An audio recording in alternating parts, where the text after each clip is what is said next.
I'm back again. Hopefully I'm a little bit better and sound a bit better than I did on the last little video. I showed you last week some freehand drawing techniques, and we're going to take it a bit further. We're going to have a go at drawing in 3D. I did talk about 3D drawing a little bit at the end of that last video.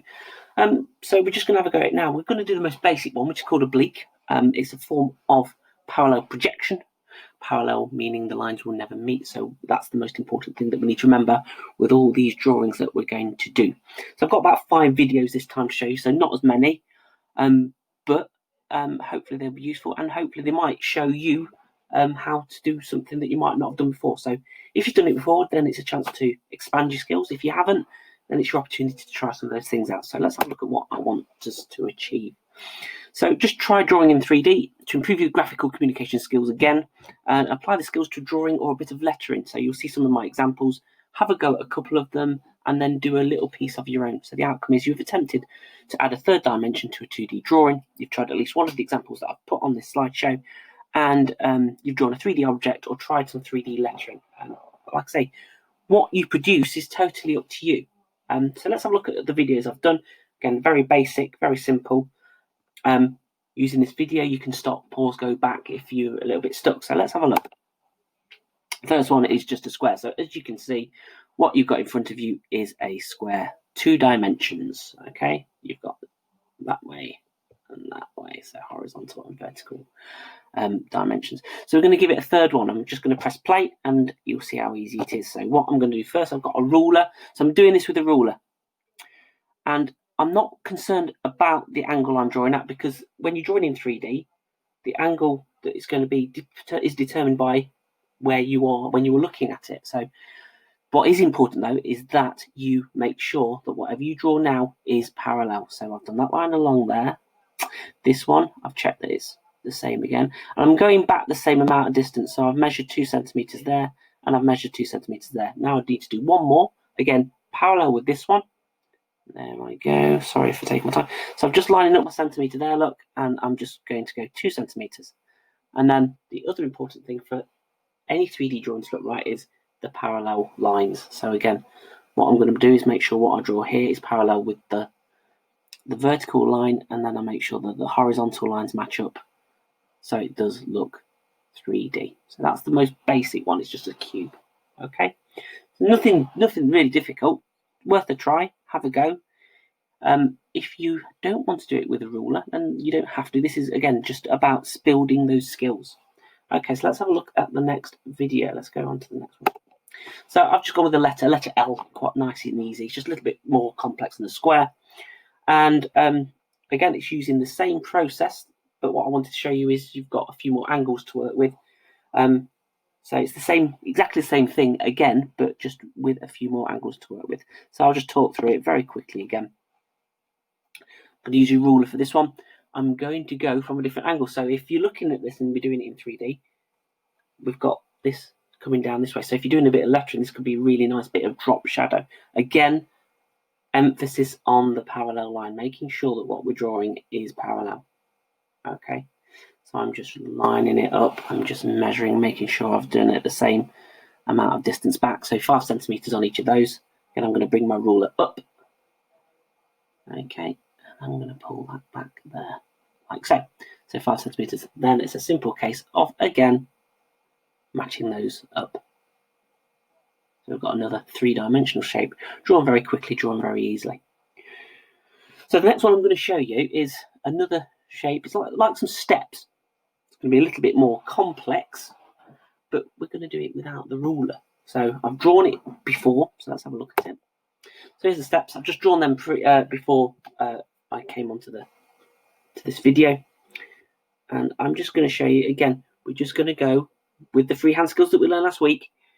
Go backwards, but make sure that the lines that we do draw are parallel with each other. Okay, let's have a look at how I've done this one. Okay, let's have a look.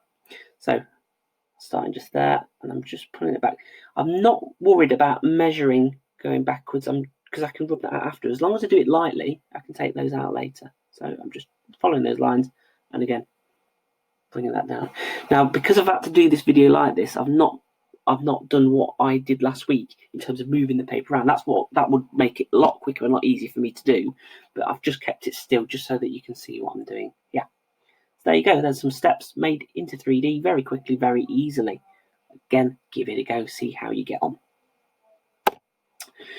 So to the task that I want you to do, it can be any kind of shape that you want to expand on and improve on and make changes to. And you can add some colour if you wish to, add some shading, but I'm going to do some, hopefully, I'm going to do some shading, rendering skills in a later video so that you can see how you can add these, add to these drawings that you've started. So what I've done with each of these drawings, I've saved them and I've kept them safe so I can actually go back to them and do some shading.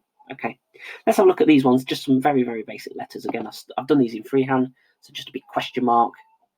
So this one's slightly different because we've got a curve. Now, it's the same rules that apply, okay? You do your lines first, make sure those lines are parallel, and then I've got to make sure that my curves are parallel. So making sure that I'm following the curve a little bit further around to create that effect of depth, okay?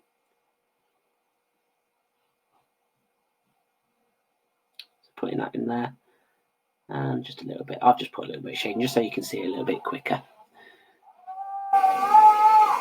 Okay, so obviously told you I'm keeping this one, and I'm thinking I might get some fine liner on this. I might get some magic markers or even just some pencils just to show you how we can make that look really nice.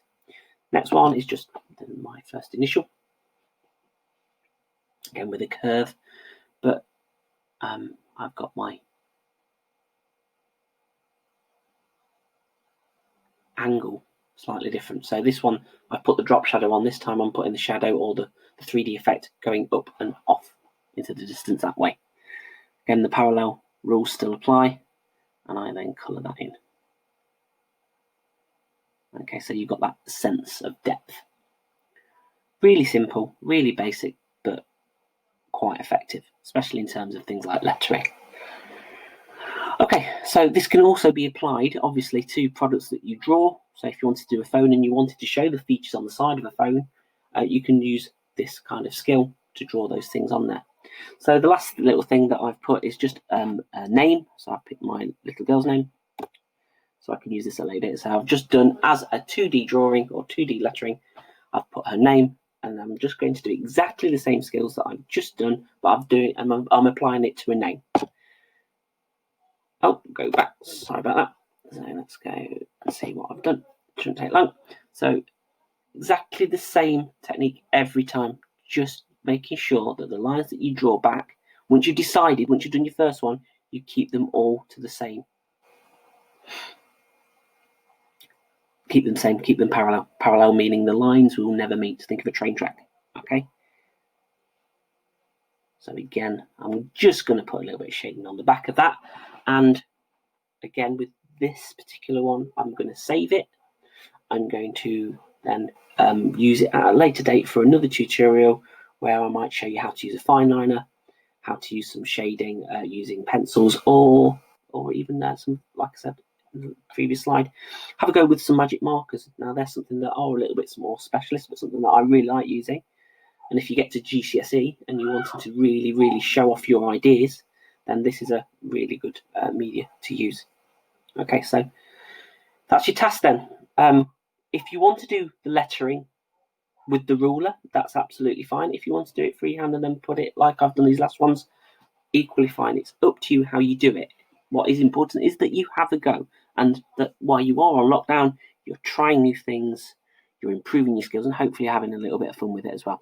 So that's me signing off for this week, and hopefully I'll have another video next week, and I hope that it might be a little bit more interesting than these ones. I am getting a little bit better at talking on these things. They are a bit weird, but I'm getting there, and hopefully you enjoy this little task. Okay, I look forward to seeing your work. What you're going to do, again, the same thing. You post it onto, I'm going to set it as an assignment. I'd like you to post your effort for me to see in the assignment area. Same with all the other teachers, and they will give you the feedback. Okay, if you've not received your feedback for the last one, then I will get it make sure that we get it to you as soon as possible. Stay safe, keep working hard, and I hope to see you all soon. Bye-bye.